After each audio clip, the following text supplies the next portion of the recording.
Munich, Germany, an 18-year-old gunman who killed 9 people in July 2016 was a fan of first-person shooter video games, according to reports. This detail led many to worry that violent video games may be negatively affecting their own children. Psychological Group reports that more than 90% of children in the United States play video games. Among kids between the ages of 12 and 17, the number rises to 97%. More importantly, 85% or more of video games on the market contain some form of violence. The title seems to say it all: Manhunt, Thrill Kill, Gears of War and Mortal Kombat. However, even the seemingly benign Pokemon Go requires players to go to battle.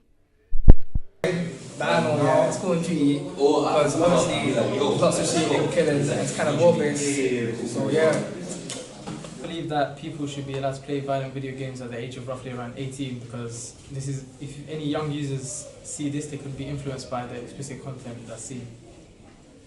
I think no, because I've seen people who play violent video games and they're not that violent and they don't kick people and they don't punch people in the face.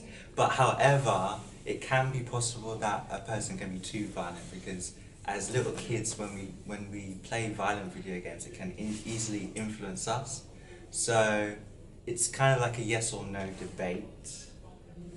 As a video gamer myself, I don't really think so. But there are some cases where violent video games can really be that violent.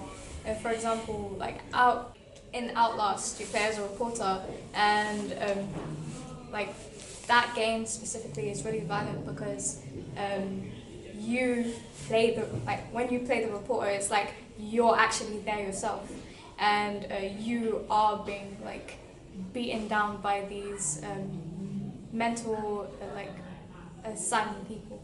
Yeah. German researchers recruited 3 groups of typically non-gaming healthy volunteers, 77 in total. Each group was given a battery of questionnaires and personality assessments right at the start. And for the next 2 months, one group was told to play a daily 30 minutes of Grand Theft Auto 5, the latest installment of the series that features more than 30 different weapons to wreak havoc with, while another was instructed to instead play the non-violent Sims 3. The last group, serving as the control, was simply told to come back 2 months later for a second round of identical tests, which the other 2 groups did as well. Each group was given a third round of tests 2 months after that. Within the groups, the researchers found no significant difference in the volunteers' level of aggression before and after they started gaming. The same was true of their empathy, impulse control, level of anxiety and depression, among other things, and there were no noticeable differences between the groups themselves. We believe violent video games have no effect on how people behave